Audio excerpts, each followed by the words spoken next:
এই দেখুন বন্ধুরা, এখানে আমি বিটকে একটু কুড়ে নিয়েছি, যে বড় ফুটোটা থাকে সেটা থেকে।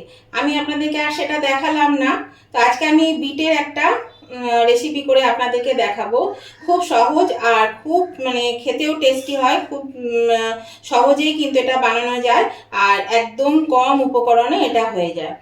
তো চলুন এটা কিভাবে আমি বানাচ্ছি সেটাই দেখায়। তো আমি সুমনা চলে এসেছি আমার রেসিপি ঝুলি থেকে একটা রেসিপি নিয়ে। আশা করি আপনারা সকলে ভালো আছেন, সুস্থ আছেন। আজকে আমি আমার রেসিপি ঝুলি থেকে একটা রেসিপি নিয়ে চলে এসেছি। আজকে আমি আপনাদেরকে দেখাবো বিটের একটা রেসিপি। তাহলে চলুন সরাসরি চলে যাওয়া যাক রান্নায়, দেখে নেওয়া যাক আমি কি করে বানাচ্ছি। আমি একটা প্যান বসিয়ে দিয়েছি, এর মধ্যে দিয়ে দিচ্ছি হাফ চামচ কালো জিরে আর 4টে চেরা কাঁচা লঙ্কা। এই রান্নাটা কিন্তু খুব সহজেই হয়ে যাবে, এই দুটো উপকরণ দিয়ে কিন্তু হয়ে যাবে, আর কিছু লাগবে না। আর এটা খেতে অসাধারণ হয়। যারা বিট খেতে ভালোবাসেন না তারাও কিন্তু এটা খেলে একবার খেলে বারবার খেতে চাইবেন। আর এখন গরমকাল পড়লেও এটা যেহেতু এটা শীতের সবজি, কিন্তু এই গরমের সময় কিন্তু এখনো বিট বলুন গাজর বলুন অনেক কিছুই পাওয়া যাচ্ছে, শীতের সবজি কিন্তু পাওয়া যাচ্ছে, বেশ অ্যাভেলেবেলই দেখছি, কারণ আমাদের প্রতি সপ্তাহে নিয়ে আসে। তো সেই জন্যই ভাবলাম যে আজকে আপনাদের সঙ্গে একটু শেয়ার করে দিই। এবার আমি এর মধ্যে দিয়ে দিলাম বিট, পুড়ে রাখা বিটটা। তো এটা হচ্ছে আজকে আমি বিট ভাজা করব। আপনারা হয়তো অনেকেই খেয়েছেন, আবার অনেকেই কিন্তু খাননি। যারা খাননি তারা কিন্তু একবার হলেও খান, করে বানিয়ে দেখুন, দেখবেন খেতে কিন্তু ভালো লাগে।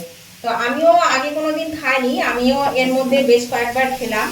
তো ভালোই লেগেছে আমার খেতে, সেই জন্য আবার আমি আপনাদের কাছে শেয়ার করে দিচ্ছি। এটা আপনারাও খেয়ে দেখতে পারেন, দেখবেন ভালো লাগে। আর বিট তো বেশ উপকারী জিনিস, ভালো। বিট খাওয়া খুবই ভালো। আমরা তো কাঁচাও খাই, স্যালাডে, তারপরে তরকারিতে, আর এই ভাজাটা করেও খাই। তো এটা খেতে কিন্তু বেশ ভালো লাগে। এর মধ্যে আমি দিয়ে দিচ্ছি নুন আর হলুদ প্রয়োজন মতো। এতে চিনি দেওয়ার কোনো প্রয়োজন নেই, কেননা বিটটা এমনি মিষ্টি, সেই জন্য এর মধ্যে চিনি দেওয়ার কোনো প্রয়োজন নেই। চিনি ছাড়া এই রান্নাটা হবে। নতুন বন্ধু যারা আমার চ্যানেলে প্রথম এসেছে, প্রথম আমার চ্যানেল ভিজিট করছে, তাদের কাছে আমার অনুরোধ, অবশ্যই কিন্তু আজকের এই রেসিপিটা যদি আপনাদের ভালো লেগে থাকে বা আমার রেসিপিগুলো যদি ভালো লেগে থাকে, তাহলে অবশ্যই চ্যানেলটা সাবস্ক্রাইব করে না থাকলে একটু সাবস্ক্রাইব করে আমার পাশে থাকবেন, আর পাশে থাকা বেলটা অবশ্যই ক্লিক করে দেবেন। তাহলে আমি যখনই আমার নতুন নতুন ভিডিও আপলোড করব, সাথে সাথে নোটিফিকেশান আপনাদের মোবাইলে পৌঁছে যাবে, আর সবার আগে আপনারা আমার ভিডিও দেখতে পাবেন। আর আমার উভয় বন্ধুদের কাছে অনুরোধ, ভিডিওটা দেখতে দেখতে যদি এখনো পর্যন্ত লাইক দিতে ভুলে গিয়ে থাকেন, তাহলে প্লিজ একটু লাইক বাটনটা প্রেস করে দেবেন। আপনাদের একটা লাইক আমাকে এগিয়ে নিয়ে যেতে অনেকটা সাহায্য করে। আর যদি ভালো লেগে থাকে, যদি খুব ভালো লেগে থাকে, তাহলে পরে অবশ্যই কিন্তু আপনাদের বন্ধু বান্ধব আত্মীয় স্বজন সকলেই যাতে পেয়ে যায়, তার জন্য একটু প্রচুর পরিমাণে শেয়ার করে দেবেন। আর কেমন লাগলো আজকের রেসিপিটা সেটা জানাতে কমেন্ট করতে ভুলবেন না। আপনাদের মিষ্টি মিষ্টি কমেন্টগুলো পড়তেও ভালো লাগে, আর একটা কমেন্ট আমাকে পরবর্তী রেসিপি বানাতে অনেকটাই কিন্তু উৎসাহিত করে।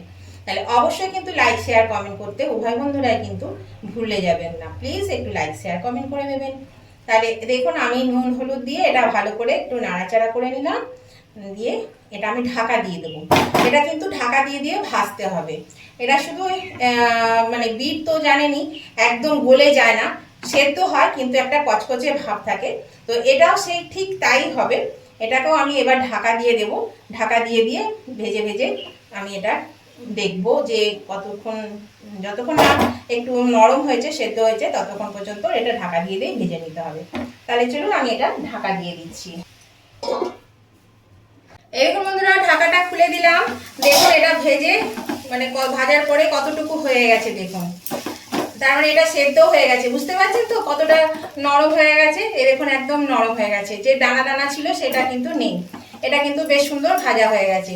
তো এটা আমি এবার একটা সার্ভিং ডিশে তুলে নেব। আর দেখলেন কত কম সময়ের মধ্যে কত তাড়াতাড়ি এটা হয়ে গেল। আর এটা খেতেও কিন্তু ভীষণই ভালো লাগে। আপনারাও কিন্তু অবশ্যই একবার করে খেয়ে দেখুন।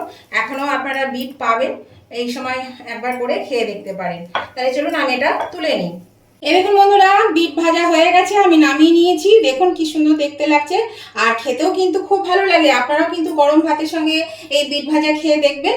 যদি না খেয়েছেন তাহলে দেখবেন খুব ভালো লাগবে, আর যারা খেয়েছেন তারা তো জানেনই। আর এটা খুব সহজেই, নতুন গিন্নি যারা হয়েছেন বা যারা নতুন রান্না শিখছেন তাদের জন্য খুবই সহজ, খুবই মানে তাড়াতাড়ি এই রান্নাটা হয়ে যায়। যাদের হাতে কম সময় তারা খুব তাড়াতাড়ি এটা করে কিন্তু করে নিতে পারবেন, আর এটা দিয়ে বেশ অনেকটা ভাত খাওয়াও হয়ে যায়। কাজে এটা ভালো লাগলে বন্ধুরা, উভয় বন্ধুরা কিন্তু লাইক শেয়ার কমেন্ট করতে ভুলবেন না। আর নতুন বন্ধুরা অবশ্যই কিন্তু আমার চ্যানেলটা সাবস্ক্রাইব করে আমার পাশে থাকবেন।